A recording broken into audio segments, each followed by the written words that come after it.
እኔ አርሲ አካባቢ የገጠመኝን ነገር ልንገራችሁ። ማለቴ በሃይማኖት ነገር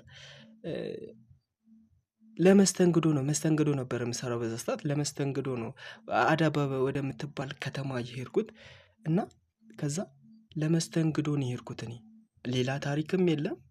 አርሲ የምትባል እንግዲህ ኢትዮጵያ ውስጥ ናት። ኦሮሚያ ውስጥ ሆነ ኦሮሚያ ኢትዮጵያ ውስጥ ነው። ሶማሊያ አልሄድኩም ወይም ሱዳን አልሄድኩም። ከዛ እዚህ ቤት የሚገባው ኤኬሌ ኤኬሌ ብቻ ነው። ከዛ መስቀልህን ደብቅ አሉኝ።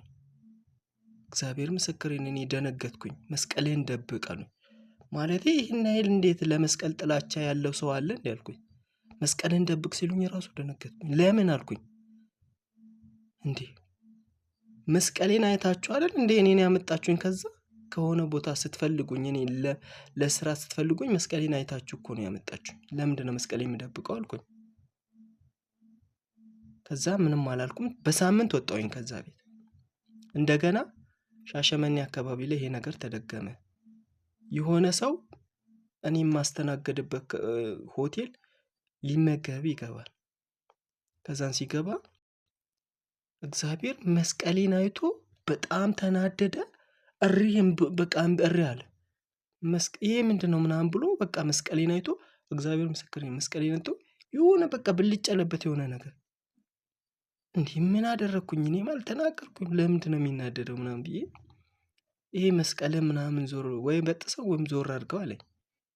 እንዴ እኔ መስቀሌን ብለህ እኮ አይደለም ሆቴሉን ብለን የመጣው። ከፈለክ እዚህ ሆቴል መጠቀም ትችላለህ፣ ካልፈለክ መውጣት ትችላለህ አልኩት። እኔ አንተን ብዬ አይደለም እዚህ ቤት የገባሁት። ማለቴ ለምንድነው ይሄን ያህል ጥላቻ የመጣው? ይሄን ያህል በጣም የሆነ ክር ያለ ጥላቻ የመጣው ለምንድነው? ኖርማሊ እኔ ማንም የፈለገውን ያምልክ፣ የፈለገውን ይከተል። እኔ እንጨትም ድንጋይም ያምልክ፣ ስለሱ እኮ አይመለከተኝም። ግን ለምን እኔን ተመለከተ? ለምን መስቀሌን ይሄን ያህል ጠላው?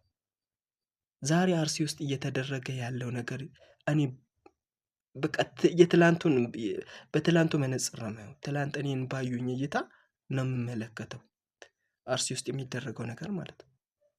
የሚዘገንን ነገር ማለት ሃይማኖት እኮ ችግር የለውም። አንተ የፈለከውን ማምለክ፣ የፈለከውን መከተል፣ የፈለከውን ማንም መከተል ይችላል። ግን ይሄን ያህል ውስጥ የገባ ጥላቻ ደግሞ ትክክል አይደለም። አንተ የምታመልከው እግዚአብሔር ምን አይነት እግዚአብሔር ነው? ጥላቻ የሚያስተምር እግዚአብሔር ነው እንደምታመልከው?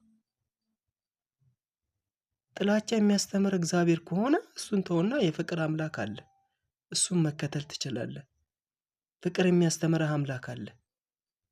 ትህትናን የሚያስተምርህ አምላክ አለ። እሱን ተከተለው። የሚሰቀጥጥ ነገር ነው። እግዚአብሔርን በጣም ነው ያስደነገጠኝ ራሱ። የማይረሳኝ ነገር ሁሉ እሱ ነው።